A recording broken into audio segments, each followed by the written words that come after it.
ଯଜ୍ଞ ମାନ ମଧ୍ୟରେ ମୁଁ ହଉଛି ଜପ ଯଜ୍ଞ। ଯଜ୍ଞ ମାନେ ଫାଷ୍ଟ ଆମେ ଯଦି ଯଜ୍ଞ କଥା ଆମେ ଚିନ୍ତା କରୁଛେ ହଠାତ୍ ଆମ ମନରେ ଆସୁଛି ଯଜ୍ଞ ମାନେ ଯୋଉ ଆହୁତି ଦେବା, ଅଗ୍ନିରେ ଆହୁତି ଦେବା, ସେଇଟାକୁ ଯଜ୍ଞ ବୋଲି ଭାବୁଛି। ମୁଁ ମଧ୍ୟ ଛୋଟ ପିଲା ବେଳୁ ଯଜ୍ଞ ବୋଲି ଫାଷ୍ଟ ମୁଁ ଭାବୁଥିଲି ହୋମ ଯଜ୍ଞ କୋଉଠି ହଉଛି, ସେଇଟା ହିଁ ଫାଷ୍ଟ ମୋ ମନ ଭିତରେ ଆସୁଥିଲା। କିନ୍ତୁ ଶାସ୍ତ୍ର ପଢିଲି ତାପରେ ଦେଖାଯାଇଛି ଯଜ୍ଞ ବହୁତ ପ୍ରକାର ଅଛି। କିନ୍ତୁ ଗୀତାରେ ଏ ଶ୍ଲୋକରେ ଭଗବାନ ପାର୍ଟିକୁଲାର କହୁଥିଲେ କଣ ନା ଯଜ୍ଞ ମାନଙ୍କ ମଧ୍ୟରେ ମୁଁ ହଉଛି ଜପ ଯଜ୍ଞ। ଜପ ଯଜ୍ଞ ମାନେ କଣ? ଜପ ମାନେ ଏଠି କହୁଛନ୍ତି କି ହରେ କୃଷ୍ଣ ମହାମନ୍ତ୍ର। କଳି ଯୁଗରେ ହରେ ନାମ ହରେ ନାମ ହରେ ନାମ ଏବ କେବଳମ୍ କଳୌ ନାସ୍ତେବ ନାସ୍ତେବ ନାସ୍ତେବ ଗତ୍ୟନ୍ତ। 3 ଥର କହିଲେ କଳି ଯୁଗରେ ଏଇ ହରିନାମ ହରିନାମ ହରିନାମ ହିଁ ସାର, ଅନ୍ୟ ରାସ୍ତା ନାହିଁ, ଅନ୍ୟ ରାସ୍ତା ନାହିଁ, ଅନ୍ୟ ରାସ୍ତା ନାହିଁ। 3 ଥର ମନା କଲେ ଯେ କଳି ଯୁଗରେ ତମେ ଧ୍ୟାନ କରିପାରିବନି, କଳି ଯୁଗରେ ତମେ ଯଜ୍ଞ କରିପାରିବନି, କଳି ଯୁଗରେ ତମେ ପୂଜା କରି ମଧ୍ୟ ସଠିକ ପୂଜା କରିପାରିବନି, କିନ୍ତୁ ଗୋଟେ ଜିନିଷ କରିପାରିବ। କଣ ସେଇଟା ନା ଜପ। ଜପଟା କାହିଁକି କରିବାକୁ କଳି ଯୁଗରେ ବାରମ୍ବାର କୁହାଯାଇଛି ନା ଏଇ ଜପଟା ମା ଆପଣ ଜପ କରୁଛନ୍ତି ନା ଶୁଣୁଛନ୍ତି? ଜପ ଶୁଣ ଦିଟି ଯାକ ହବନି, ଆପଣ ଖରାପ ହବେନି। କାହିଁକିନା ଜପଟା ହଉଛି ଗୋଟେ ଶ୍ରେଷ୍ଠ ସାଧନ। ଇଏ ଶ୍ରବଣଟା ହେଲେ ଗୋଟେ ଶ୍ରେଷ୍ଠ ସାଧନ। ଆମେ ଯଦି ଶ୍ରବଣ କରିବା ଧ୍ୟାନରେ ଶ୍ରବଣ କରିବା, ଜପ କରିବା ଧ୍ୟାନରେ ଜପ କରିବା, ଦିଟି ଯାକ ଯଦି କରିବା ଦିଟି ଜାଗାରେ ଅପରାଧ ହଉଛି, କୋଉଟା ହେଲେ ଠିକ ହବ? ତେଣୁ ଆପଣ ଧ୍ୟାନରେ ଶୁଣନ୍ତୁ, ନାଇଁ ଜପ କରିବେ ବାହାରୁ ଯାଇ ଜପ କରନ୍ତୁ, କିଛି ଅସୁବିଧା ନାହିଁ। ହରେ କୃଷ୍ଣ। ତ ଜପଟା କାହିଁକି ଶ୍ରେଷ୍ଠ ବୋଲି ଏଠି ବାରମ୍ବାର କୁହାଯାଇଛି ନା ଜପଟା ଆମେ ବିଚାର କରିବା ପ୍ରଥମେ କହିଲେ କଣ ନା ଏଥିରେ ହିଂସା କିଛି ନାହିଁ। ହିଂସା କାହିଁକି ନାହିଁ ନା ଏଥିରେ ପଶୁ ବଧ ହଉନି। ଆମର ଯଜ୍ଞରେ ଦେଖନ୍ତୁ ଅଶ୍ୱମେଧ ଯଜ୍ଞ ବୋଲେ ସେଥିରେ ଅଶ୍ୱକୁ ଆହୁତି ଦିଆହଉଛି, ଗୋ ବଧ ଯଜ୍ଞ ଗୋକୁ ଆହୁତି ଦିଆହଉଛି, ବିଭିନ୍ନ ପ୍ରକାର ଆହୁତି ଦିଆହଉଛି, ସେଥିରେ ହିଂସା ହଉଛି। କିନ୍ତୁ ଜପ ଯଜ୍ଞରେ କୌଣସି ହିଂସାର ପ୍ରଶ୍ନ ଆଗ ନାହିଁ। ହିଂସା କଣ ହଉଛି? ହିଂସା ନାହିଁ। ସେଥିପାଇଁ ଚୈତନ୍ୟ ମହାପ୍ରଭୁ ଆପଣ ଦେଖିଲେ ସମସ୍ତ ପାପ କରୁଛନ୍ତି, କାହାକୁ ମାରିବେ? ଭଗବାନ ଶ୍ରୀକୃଷ୍ଣ କଂସକୁ ମାରିଲେ, ଭଗବାନ ରାମଚନ୍ଦ୍ର ଆସିଲେ ରାବଣକୁ ମାରିଲେ, ସବୁ ଦେବତା ମାନେ ହିରଣ୍ୟକଶ୍ୟପକୁ ମାରିଲେ କିଏ? ନୃସିଂହ ଭଗବାନ ହେଇକି। ଚୈତନ୍ୟ ମହାପ୍ରଭୁ ଆସିଲେ ମୁଁ ଏ ଅବତାରରେ କାହାକୁ ମାରିନି। କାହିଁକି ନା ମୁଁ ସବୁ ଅବତାର ମାରିବାରେ ଆଇଛି, ଏ ଅବତାର କାହାକୁ ମାରିନି। ସମସ୍ତ ପାପୀ ଆଉ। ଅନ୍ୟ ଯୁଗ ମାନଙ୍କରେ ଅସୁର ଅଲଗା ଦେବତା ଅଲଗା ଥିଲା, କିନ୍ତୁ କଳି ଯୁଗରେ ଅସୁର ଦେବତା ଗୋଟେ ହିଁ ହେଇଛନ୍ତି। କାହାକୁ ମାରିବେ? ସେଥିପାଇଁ ମହାପ୍ରଭୁ କାହାକୁ ମାରିଲେନି, ସବୁ ଉଦ୍ଧାର କଲେ। ତେଣୁ ଏଇ ହରେକୃଷ୍ଣ ମହାମନ୍ତ୍ର କଣ ହଉଛି ନା ଏଇଟା କୌଣସି ପ୍ରକାର ହିଂସାର ପ୍ରଶ୍ନ ନାହିଁ। ଆଉ ଦ୍ୱିତୀୟ କଥା କହିଲେ କଣ ନା ଏଇଟା ବଡ ସରଳ। ହରେକୃଷ୍ଣ ମହାମନ୍ତ୍ର ଜପ କରିବାକୁ କଣ କଷ୍ଟ କି? କଷ୍ଟ ଲାଗୁଛି? କିଛି କଷ୍ଟ ନାହିଁ, ବହୁତ ସରଳ। ଖାଲି ସରଳ ନାହିଁ, ଅତି ସରଳ। ସେଥିପାଇଁ ଚୈତନ୍ୟ ମହାପ୍ରଭୁ ତାଙ୍କର ଶିକ୍ଷାଷ୍ଟକମରେ ଗୋଟେ ଶ୍ଲୋକ କହିଲେ କଣ ନା ନାମକାରୀ ବହୁଧା ନିଜ ସର୍ବଶକ୍ତି ତତ୍ରାପି ତା ନିୟମିତ ସ୍ମରଣେନ କାଳ। କହିଲେ ଏ ନାମରେ ମୋର ଯେତେ ସବୁ ଶକ୍ତି ଅଛି, ଭଗବାନଙ୍କର ଅନନ୍ତ କୋଟି ଶକ୍ତି ଅଛି, ଇଏ ସବୁ ଯାକ ଶକ୍ତିକୁ କଣ କଲେ ନା ନାମରେ ରଖିଦେଲେ। ନାମକାରୀ ବହୁଧା ନିଜ ସର୍ବଶକ୍ତି ତତ୍ରାପି ତା ନିୟମିତ ସ୍ମରଣେନ କାଳ। କିନ୍ତୁ ଗୋଟେ ସୁବିଧା କଲେ କଣ, ଇଏ ନାମ ଜପ କରିବା ପାଇଁ କୌଣସି ନିୟମ ନୀତି ନିୟମ କାଳ କିଛି ରଖିନା। ଯେତେବେଳେ ତମେ ନାମ ଜପ କରିପାରିବ, ଖାଇତେ ଶୋଇତେ ଯଥା ତଥା ନାମ ଜପ। ଖାଇଲା ବେଳକୁ, ଶୋଇଲା ବେଳକୁ, ବସିଲା ବେଳକୁ, ଉଠିଲା ବେଳକୁ ଯେତେବେଳେ ନାମ ନେଇପାରିବ, କିଛି ହେଲେ ରେଷ୍ଟ୍ରିକ୍ସନ ନାହିଁ। ଆଉ ତମେ ଗାୟତ୍ରୀ ମନ୍ତ୍ର ଜପ କରିବ, ସେଥିରେ ନିୟମ ଅଛି, 3 ଥର ହିଁ ଜପ କରିବ, ସକାଳେ, ଖରାବେଳେ, ସନ୍ଧ୍ୟାବେଳେ, ତ୍ରିସନ୍ଧ୍ୟା କୁହାଯାଇଛି। ଆଉ ତ ତା ପାଇଁ ଆସନ ଶୁଦ୍ଧି ଦରକାର।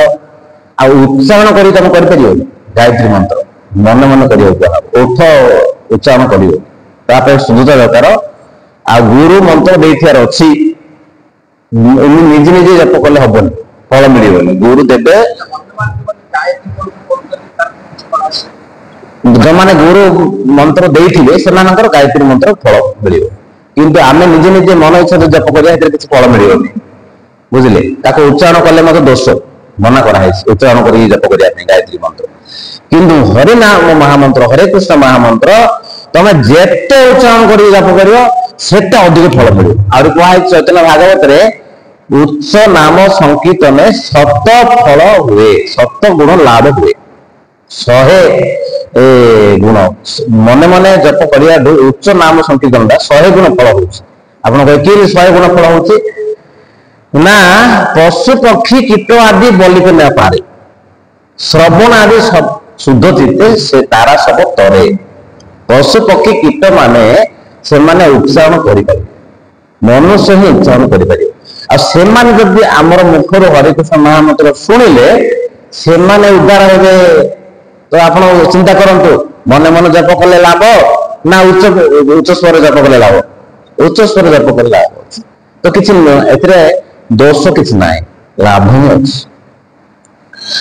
ଆଉ କଣ ନା ଏଥିରେ କଣ ଗୋଟେ ସତର୍କ କିନ୍ତୁ ରହିବାକୁ ପଡ଼ିବ। ସତର୍କ କଣ ନା 10ଟା ଯୋଉ ନାମ ଅପରାଧ ଅଛି ସେ ନାମ ଅପରାଧରୁ ଦୂରରେ ରହିକି ନାମ ଜପ କରିବ। ଯଦି ନାମ ଅପରାଧରୁ ଦୂରରେ ରହିକି ନାମ ଜପ କରିବା ତାହେଲେ ନାମ ପ୍ରଭୁ ଆମକୁ ଅତି ଶୀଘ୍ର ଫଳ ଦେବେ। ଆପଣ ମାନେ ସବୁ ଜାଣିଛନ୍ତି ନାମ ଅପରାଧ ବିଷୟରେ, ମୁଁ ଅଧିକ ବର୍ଣ୍ଣନା କରୁନି। ତ ନାମ ଅପରାଧକୁ ଆମକୁ ସେ ଗୋଟେ ସତର୍କ ଅଛି, ଆଉ କିଛି ସତର୍କ ନାହିଁ। ଅପରାଧରୁ ମୁକ୍ତ ହେଇକି ଯଦି ଆମେ ନାମ ଜପ କରିବା ତାହେଲେ ଆମକୁ ନାମ ପ୍ରଭୁ ଅତି ଶୀଘ୍ର ଫଳ ପ୍ରଦାନ କରିବେ, ନହେଲେ ଫଳ ପ୍ରଦାନ ମିଳିବନି। ଆମ ପ୍ରଥମେ ଯୋଉ ଜପ କରୁଛେ ଆମର ପ୍ରଥମେ ସବୁ ଅପରାଧ ଥାଉଛି, ପାପ ଥାଉଛି, ଅପରାଧ ଥାଉଛି। ଏଇ ଦିଟା ହଉଛି ନାମରେ ବାଧା, ପାପ ଓ ଅପରାଧ। ହେଲେ ଆମର ବହୁତ ଜନ୍ମ, ଆମର ମନୁଷ୍ୟ ଜନ୍ମ ପୂର୍ବରୁ ଆମକୁ ବହୁତ ଜନ୍ମ ମିଳିଛି, ପଶୁ ପକ୍ଷୀ କୀଟ ପତଙ୍ଗ 84 ଲକ୍ଷ ଜୀବଜନ୍ତୁ ଘୁରି ଘୁରି ଘୁରି ଘୁରି ସେ ସବୁ ମନୁଷ୍ୟ ଜନ୍ମ ଆମକୁ ମିଳିଛି। ହେଲେ କଣ ହେଇଛି ନା ଆମର ଏ ଯୋଉ ମନୁଷ୍ୟ ଜନ୍ମ ଆମକୁ ମିଳିଲା, ଆମର ମନ ଭିତରେ ବହୁତ ଜନ୍ମର ସବୁ ପାପ ଯାକ ସବୁ ଗଚ୍ଛିତ ହେଇକି ଅଛି। ବିଭିନ୍ନ ପ୍ରକାର ଅଭ୍ୟାସ ସବୁ ଜନ୍ମରେ କରିଥିଲା, ଭୋଗ କରିବାର ଇଚ୍ଛା। ସେ ଯୋଉ ଇଚ୍ଛା ଗୁଡାକ, ଯୋଉ ଅଭ୍ୟାସ ଗୁଡାକ ଭର୍ତ୍ତି ହେଇ ପୁରା ଫୁଲ ହେଇଯାଇଛି। ତେଣୁ କରିକିରି ଆମର ନାମ ଜପ କରିବା ପାଇଁ ଇଚ୍ଛା ହଉନି। ତ ସେ ନାମ ଜପ ଇଚ୍ଛା ହଉନି, କିନ୍ତୁ ସେ ନାମ ଜପ ହିଁ ଆମକୁ ଧୀରେ ଧୀରେ ଆଗକୁ ନବ। ଶ୍ରୀ ରାଧା ରାଧାକାନ୍ତ ଭଗବାନ କି ଜୟ। ସେ ନାମ ଜପ କଣ କରୁଛି ନା ଆମକୁ ଧୀରେ ଧୀରେ ସେ ପାପରୁ ମୁକ୍ତ କରୁଛି, ଅପରାଧରୁ ମୁକ୍ତ କରୁଛି। ପ୍ରଥମେ ଆମର ଯୋଉ ଅପରାଧ ନାମ ଥାଉଛି ସେ ଅପରାଧ ନାମରୁ ଧୀରେ ଧୀରେ ଧୀରେ ଧୀରେ ଆମେ ଶୁଦ୍ଧ ହେଇ ହେଇ ନାମାଭାସ ସ୍ଥିତିକୁ ଯାଉଛେ। ଆମେ ନାମାଭାସ, 3ଟା ସ୍ତର ଅଛି, ନାମ ଜପର 3ଟା ସ୍ତର ଅଛି। ଗୋଟେ ହଉଛି ଅପରାଧ ନାମ, ଆଉ ଗୋଟେ ହଉଛି ନାମାଭାସ, ଆଉ ଗୋଟେ ହଉଛି ଶୁଦ୍ଧ ନାମ। ଅପରାଧ ନାମ 3ଟି ଜାଗାରେ ଫଳ ଅଛି। ଅପରାଧ ନାମରେ ଆମର ଭୌତିକ ଲାଭ ହବ, କାହିଁକି ଆମେ ଅପରାଧ ଆମ ଭିତରେ ଅଛି। ନାମ ଫଳ ଦେବେ କିନ୍ତୁ ମେନ୍ ଫଳ ଦେବେନି, ମୁଖ୍ୟ ଫଳ କଣ ନାମ ଜପର? କୃଷ୍ଣ ପ୍ରେମ। କୃଷ୍ଣ ପ୍ରେମଟା ମିଳିବନି ଅପରାଧ ନାମରେ। ତାପରେ ହେଲା ଦ୍ୱିତୀୟ ହେଲା ନାମାଭାସ, ନାମାଭାସ ସ୍ଥିତି। ହୃଦୟ ନିର୍ମଳ ହେଇ ପୁରା ଯେତେବେଳେ ନିର୍ମଳ ହେଇଯିବ ସେ ସ୍ତରଟା ହଉଛି ନାମାଭାସ। ନାମାଭାସ ସ୍ଥିତି କାହାର ଥିଲା? ଅଜାମିଳର। ଯେତେବେଳେ ସେ ବ୍ୟାକୁଳ ହେଇ ଡାକିଦେଲା, କାହାକୁ? ପୁଅକୁ ଡାକିଦେଲା, ଭଗବାନଙ୍କୁ ଡାକିଲେ। ବ୍ୟାକୁଳ ହେଇ ଡାକିଦେଲା, ମରଣଟା ହେଇକି ଦେଖିଦେଲା, ଡରିଗଲା। କାହାକୁ? ଯମଦୂତ ଭୟଙ୍କର ରୂପ ହେଇକି ଆସିଛନ୍ତି, ବାନ୍ଧିକିରି ନେଇଯିବେ ତାକୁ। ଡରିକିରି ସେ ଭୟରେ ବ୍ୟାକୁଳ ହେଇକି ଡାକିଦେଲା। ହେଲେ ଯେତେବେଳେ ସେ ନାଁ ମିଳିଥିଲା ତା ପୁଅକୁ, କାହାକୁ? ଅଜାମିଳର ତା ପୁଅକୁ ନାଁ ମିଳିଥିଲା ନା ନାରାୟଣ ବୋଲିକିରି। ସେ ନାରାୟଣ ନାମ ଉଚ୍ଚାରଣ କଲାଠୁ ତାର ପାପ ଯାକ ସବୁ କଟି କଟି ଯାଇଛି। ଯେତେବେଳେ ଲାଷ୍ଟ ସମୟରେ ମୃତ୍ୟୁ ସମୟରେ ଭଗବାନ କହିଲେ ଅନ୍ତକାଳେ ମାମୁଦ ସ୍ୱର୍ଣ୍ଣ ମୁକ୍ତା କଳେବରମ୍ ଜୟ ପ୍ରୟାତି ସମଦ ଭାବ ଜାତି ନାସ୍ତି ଅତି ସଂସ୍କୃତି। ତ ମୃତ୍ୟୁ ସମୟରେ ସେ ଡାକିଦେଲା, ହେଲେ ଭକ୍ତି ପୁରା ହେଇନି, ପୁରା କମ୍ପ୍ଲିଟ ଭକ୍ତି ତାର ହେଇନି, କିନ୍ତୁ ପାପ କିଛି ହେଲେ ନାଇଁ, ସବୁ କଟିଯାଇଛି ନାମାବାସରେ। ନାମ ଯେମିତି ଡାକିଛି ସେ ସ୍ଥିତିରେ ହଉଛି ନାମାବାସ। ବିଷ୍ଣୁ ଦୂତ ଆସିଲେ ଆଉ 20 ବର୍ଷ ଏକ୍ସଟ୍ରା ଦେଇଦେଲେ ବୟସ, ବାପା ତୋର ଭକ୍ତି ହେଇନି, ତୁ ଯାଇପାରୁ ବୈକୁଣ୍ଠ। ଏକ୍ସଟ୍ରା ବୟସ ବଢେଇ ଦେଲେ, 80 ବର୍ଷ ହେଇଥିଲା ଆଉ 20 ବର୍ଷ ଦେଇଦେଲେ, ଦେଇକିରି ବିଷ୍ଣୁ ଦୂତ ପଳେଇଲେ। ସେ 20 ବର୍ଷ ଯେମିତି ବଢିଗଲା, ସିଏ ଜାଣିଦେଲା ଯେ ବାପା ଏ ପାପରେ ମୁଁ ଆଉ ଘାଣ୍ଟି ହେବା କିଛି ଆବଶ୍ୟକ ନାହିଁ। ଘର ଦ୍ୱାର ସବୁ ଛାଡିଲା, କୋଉଠି ଗଲା? ହରିଦ୍ୱାର ଗଲା। ସେଇଠି ପୁରା ଏକନିଷ୍ଠ ଭାବରେ ଭଗବାନଙ୍କ ଭକ୍ତି କଲା, ନାମ ଉଚ୍ଚାରଣ କଲା, ଭକ୍ତି କଲା। ଜବରଦସ୍ତ ପୁରା ଯେତେବେଳେ ଭକ୍ତି ହେଇଗଲା, ସେ ବିଷ୍ଣୁ ଦୂତ ମାନେ ବିମାନ ଧରିକି ଆସିକି ବୈକୁଣ୍ଠ ଧରିକି ଗଲେ। ତୁମ କହିବାର ଅର୍ଥ, ଇଏ ଯୋଉ ଅଜାମିଳର କଣ ହେଇଥିଲା? ନାମାଭାସ ସ୍ଥିତି ହେଇଥିଲା। ତ ନାମାଭାସ ସ୍ଥିତିରେ କଣ ହଉଛି ନା, ପାପ କିଛି ନଥାଉଛି କିନ୍ତୁ ଭକ୍ତି ନଥାଉଛି। କିନ୍ତୁ ସେ ନାମାଭାସ ସ୍ଥିତିରୁ ଧୀରେ ଧୀରେ ଆହୁରି ନାମ କରି କରି କରି କରି କରି କଣ ହଉଛି ନା, ଶୁଦ୍ଧ ନାମ ସ୍ତରକୁ ଆମେ ଯାଉଛୁ। ଶୁଦ୍ଧ ନାମରେ କଣ ମିଳୁଛି ଆମକୁ? କୃଷ୍ଣ ପ୍ରେମ। ତ ନାମଟା ଏଇ କଳିଯୁଗରେ କୁହାଯାଇଛି ସବୁଠୁ ଶ୍ରେଷ୍ଠ ସାଧନ। 99%, 99 100ରୁ 99% ନାମ ଉପରେ ଭକ୍ତିରେ ନିର୍ଭର କରୁଛି। ଭକ୍ତିର ପ୍ରୋଗ୍ରେସଟା ନିର୍ଭର କରୁଛି କାହା ଉପରେ? ନାମ ଉପରେ 99%। ଆଉ ଗୋଟେ ଅନ୍ୟ ସବୁ ସାଧନ। ତେଣୁ ଗୁରୁ ମହାରାଜ ପ୍ରଥମ ଦୀକ୍ଷା ଦେଲା ବେଳକୁ କଣ କହୁଛନ୍ତି ଆମକୁ? ପେଟ ପଡିକି ପ୍ରସାଦ ଖାଇବ ନା କଣ? କଣ କହୁଛନ୍ତି?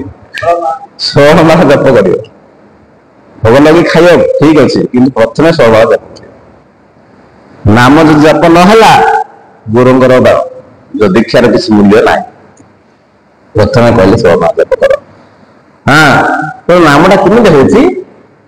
ଭକ୍ତ ମାନଙ୍କର, ସାଧୁ ମାନଙ୍କର, ଗୁରୁ ମାନଙ୍କର କୃପାରେ ନାମ ହଉଛି। ଆମେ ଯଦି କହିବା ନା ଆଜ୍ଞା ଆମେ ସବୁବେଳେ ନାମ କରୁଛୁ, ଘରେ ନାମ କରିଦଉଛୁ, ସବୁ କରିଦଉଛୁ, ନାଇଁ ଆଜ୍ଞା ହବନି। ସାଧୁ, ସେଥିପାଇଁ କୁହାଯାଇଛି ସାଧୁ କୃପା ନାମ ବିନା କୃଷ୍ଣ ପ୍ରେମ ନାହିଁ ହୋଇ। ସାଧୁ କୃପା ନାମ ବିନା ପ୍ରେମ ନାହିଁ ହୋଏ। କୁହନ୍ତୁ, ସାଧୁ କୃପା ନାମ ବିନା ପ୍ରେମ ନାହିଁ ହୋଏ। ସାଧୁଙ୍କର କୃପା ହେଲେ ନାମ ହବ, ନାମ ହେଲେ କୃଷ୍ଣ ପ୍ରେମ। 3ଟା ବସ୍ତୁ ଭକ୍ତି ମାର୍ଗରେ, ବେଶୀ ନାହିଁ, 3ଟା ବସ୍ତୁ। ଗୋଟେ ହେଲା ସାଧୁ, ଦ୍ୱିତୀୟ ହେଲା ନାମ, ତୃତୀୟ ହେଲା କୃଷ୍ଣ। ସାଧୁ କୃପା କଲେ ନାମ ହବ, ନାମ ଉଚ୍ଚାରଣ କଲେ କୃଷ୍ଣ ମିଳିବ, ନହେଲେ ଆଉ କିଛି ରାସ୍ତା ନାହିଁ, ଆଉ କିଛି ରାସ୍ତା ନାହିଁ। ତେଣୁ ଆପଣ ଦେଖିବେ ଯୋଉ ଜାଗାକୁ ଯିବେ ଭକ୍ତି ମାର୍ଗର ସବୁ ଜାଗାରେ ନାମ ଅଛି। ଆପଣ କହିବେ ଆମେ ମୃତ୍ୟୁ ଲାଭ କରିବା, ଭକ୍ତି କରି ଗୋଲକ ବୃନ୍ଦାବନ ଯିବା, ଗୋଲକ ବୃନ୍ଦାବନ କଣ ନାମ ହଉଛି? ହଁ ହଉଛି। ଆମେ ଏଇଠି ମାଳା ଧରିକି ଜପ କରୁଛେ, ସେଇଠି ମାଳା ଧରି ଜପ କରିବାର ନାହିଁ। ଅହର୍ନିଶ ନାମ, ସେଠି ତ ଆଉ କିଛି କାମ ନାହିଁ ନା। ସେଠି କଣ ଆମେ ବିଲକୁ ଯିବା ନା ନୌକରି କରିବାକୁ ଯିବା ନା ମା ମାନେ ରୋଷେଇ କରିବେ? ସେଠି କିଛି ନାହିଁ, ସେଇଟା କିଛି କର୍ମ ନାହିଁ। କେବଳ ଭଗବାନଙ୍କର ସେବା ଆଉ କୀର୍ତ୍ତନ, ତାଙ୍କର ଗୁଣଗାନ, ଆଉ କିଛି ନାହିଁ। ସେଠି ଯିଏ ଯାହା ସବୁ କଳା ଅଛି ସେ ସେଠୁ ସବୁ ପ୍ରଦର୍ଶନ କରିବେ। ଯେ ବାଜା ଜାଣିଛି ସେ ବାଜା ବଜେଇବ। କଷାଟା କଳପତରୁ ଗଛ ଅଛି, ଯାହା ଇଚ୍ଛା କରି ପାଖକୁ ଆସିବ, ଖାଇବ, ରୋଷେଇ କରିବେ କଣ? ସେଇଟା ଖାଇବା କିଛି ଚିନ୍ତା ନାହିଁ, କିଛି ଚିନ୍ତା ନାହିଁ।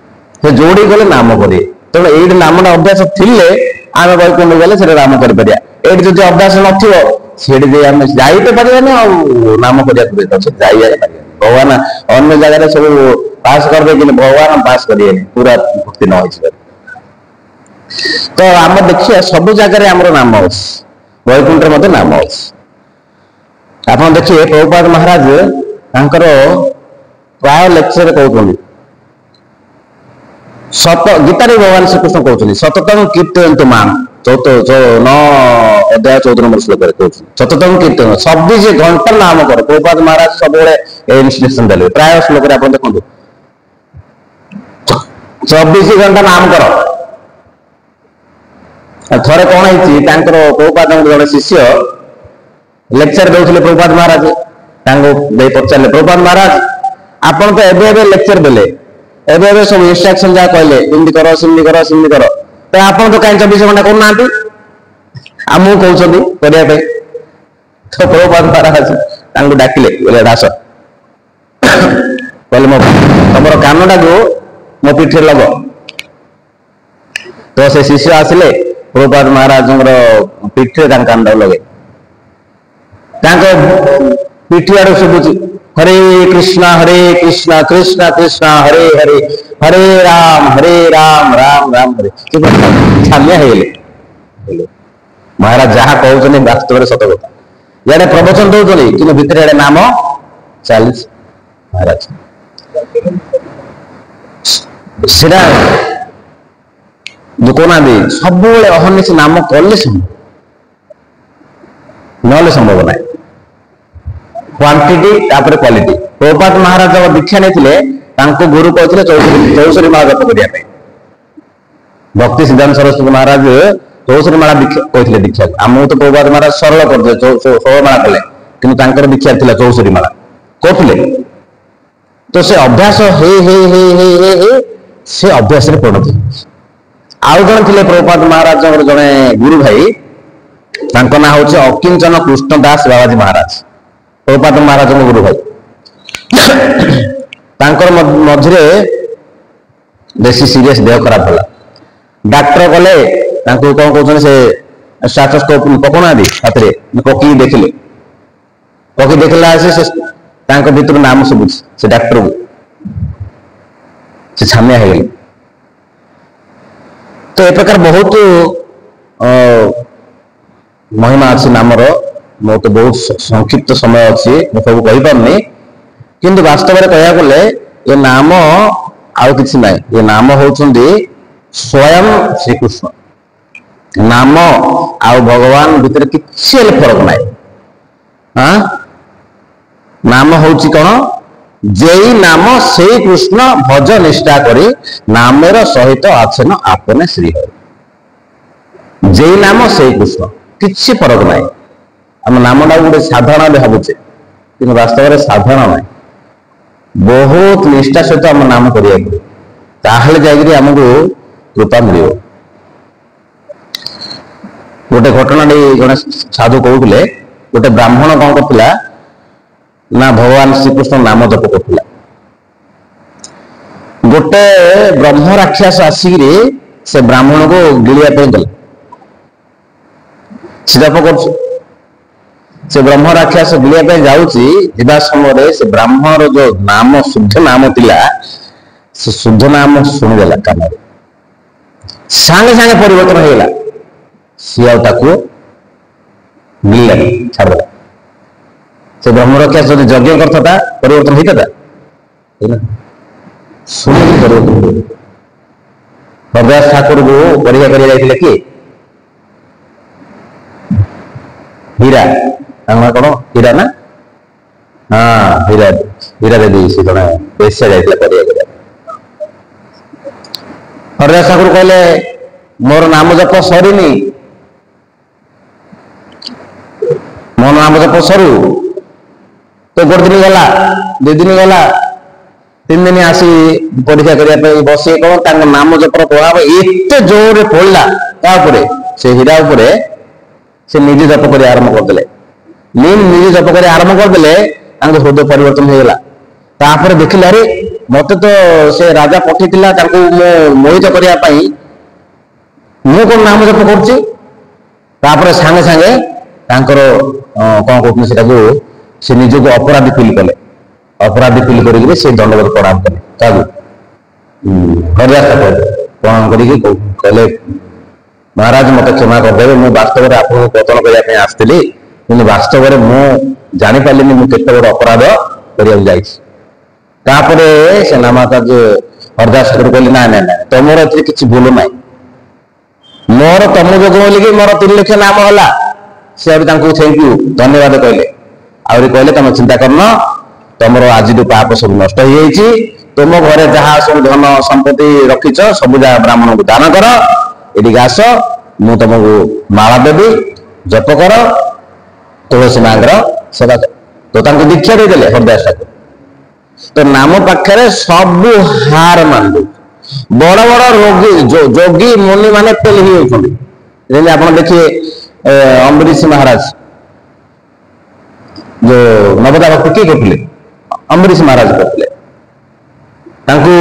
मारिया जो केशव मुनि ये करते किए दुर्वासा मुनि सी फेल हो कि अम्बरीश मुनि पास हो गए नाम जपर प्रभाव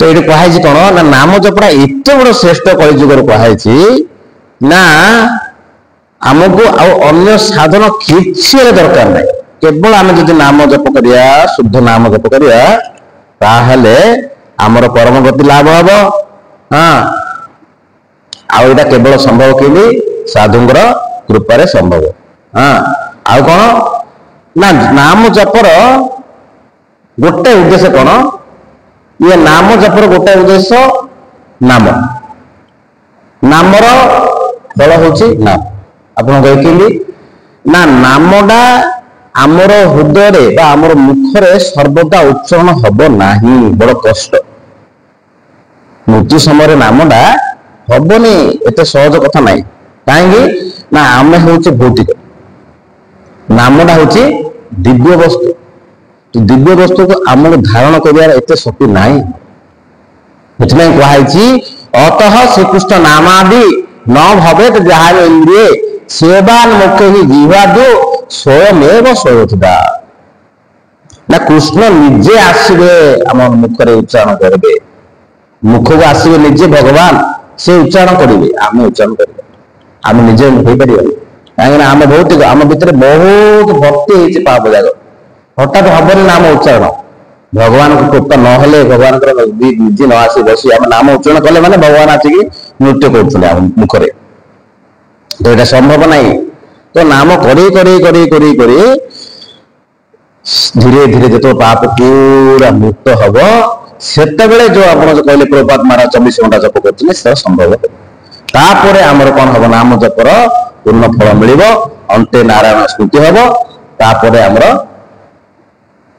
back to home back to godhead भगवत धाम जापर ना संभव ना बड़ कष्ट तो आमको बहुत सावधान सहकार नाम जप करा पड़ो नाम जप समय आमको ध्यान सहकार करा पड़ो अपराध न अपराध दूर जप करा पड़ो ता साथ आमको कौन करा पड़ो नामटा को शुणा पड़ो आम जप करचे आम शुणुने नामटा ठीक होनी आम जप करचे आमर आप समस्त गोटे अभिज्ञता अच्छी नाम जप कला क्षणे आमर मनटा इड से जाए समस्त एक्सपीरियंस अच्छी तुम कौन मोर कौन समस्त किंतु धीरे धीरे धीरे धीरे कौन होची हमरो सुनिबा नामटा को हरे कृष्ण कृष्ण कृष्ण हरे हरे हरे राम राम राम हरे हरे यदि सुनिबा कान रे मन स्थिर